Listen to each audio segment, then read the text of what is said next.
네, 안녕하십니까. 저는 이번 고려의 경제, 사회, 문화 강의를 맡게 된 심재현이라고 합니다. 자, 우선 처음으로 살펴볼 것은 고려의 경제입니다. 우선 고려의 토지 제도로는 초기 때는 역분전이 지급이 되었고요. 이 역분전은 후삼국 통일 과정에서 공을 세운 사람에게 지급이 된 토지였습니다. 그리고 전시과가 있는데 이 전시과는 문무관리 등에게 토지, 전시랑 시지를 등급에 따라서 차등 지급을 했고요. 세습이 되지 않았습니다. 그리고 이 공음전은 5품 이상의 고위 관료에게 지급이 되었고 자손에게 세습이 가능하고 귀족의 경제 기반을 했습니다.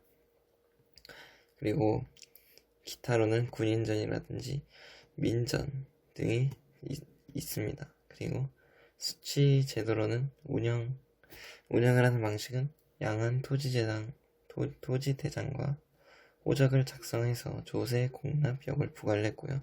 조세는 세금 징수, 공납은 특산품 징수, 역은 노동력 징발이 있습니다. 그리고 농수공 상업으로는 농업은 시비법이 발달을 했고 2년 3작이 보급되었고요. 고려 말 일부 지역에 모내기법을 보급이 됐고요. 원으로부터 목화가 전례가 되었습니다. 그리고 수공업은 관청소, 사원, 민간 수공업이 발달을 했고요. 상업으로는 도시에서는 개경에 시전을 설치하고 경시설을 통해 상업활동을 관장을 했고요. 대도시에 관영상점을 설치를 했습니다. 그리고 지방에는 그냥 시장이 열리는 모습을 보여줬고요. 대외 무역으로는 병란도가 상당히 번성을 했고요. 이 병란도는 송, 거란, 일본, 여진, 아라비아 상인에게 왕래가 되었습니다. 그리고 화폐로는 건원, 중보, 해동, 동보, 은병, 활구 등이 발행이 되었고 이 화폐들은 유통이 부진했지만 곡식이나 삼배 등에 활용이 되었습니다.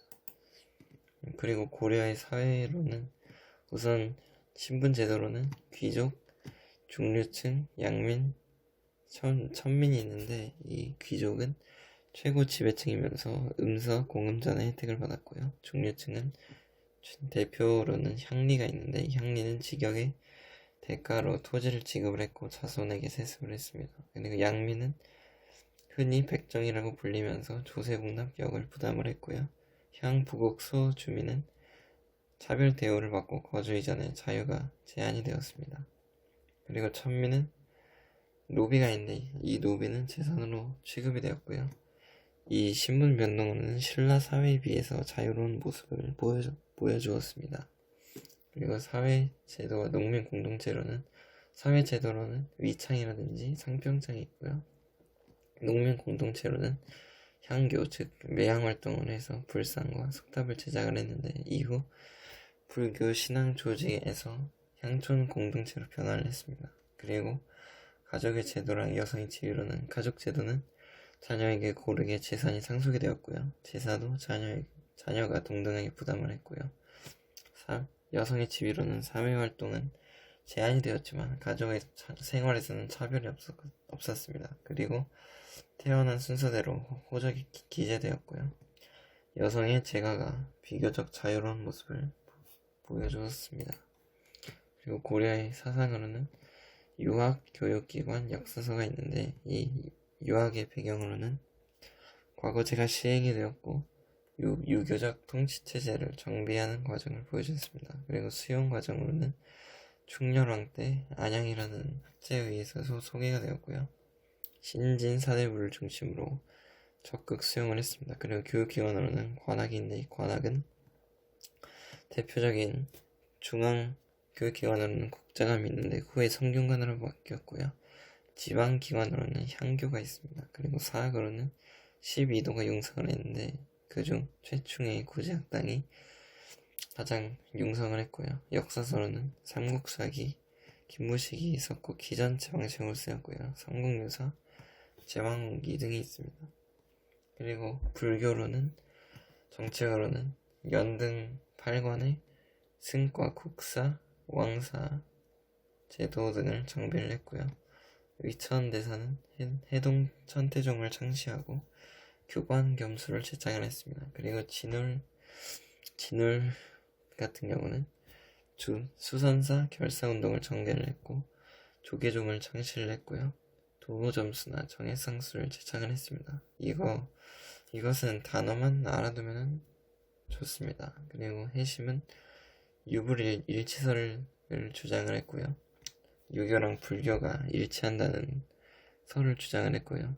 이 요세란 사람은 백년사를 조직을 했습니다.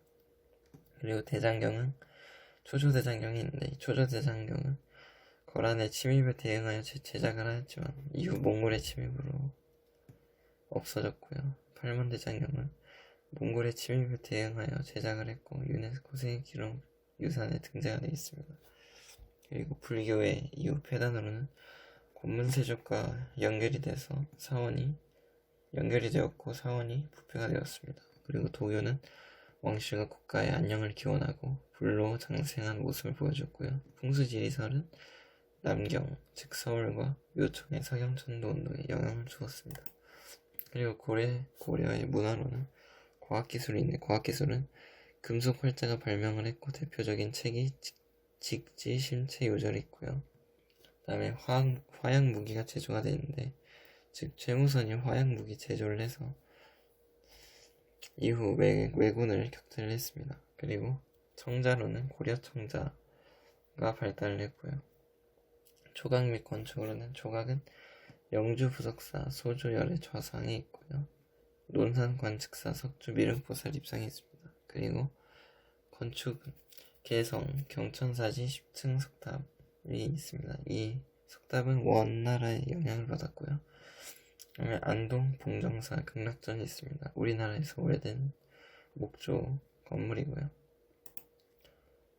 다음 자료는 고려의 대외무역, 즉 병란도가 번성했던 시기를 보여주고 있습니다. 다음으로 고려의 화폐, 이것은 은병, 활구를 보여주는 자료이고요. 다음으로 고려의 신분제도가 있는데 신분제도는 귀족, 중류층, 양인, 천민 등이 있습니다.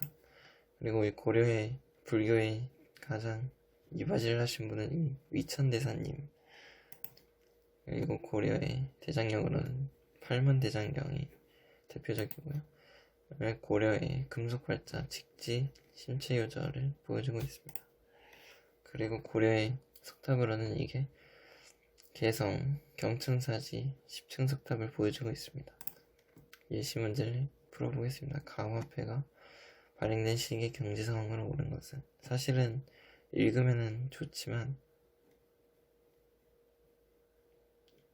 나와있네요. 속칭 활구라고 하였다라고 보는 것을 통해 이게 고려 중기 때의 모습이구나를 알 수 있고, 그럼 답은 2번이 되겠습니다.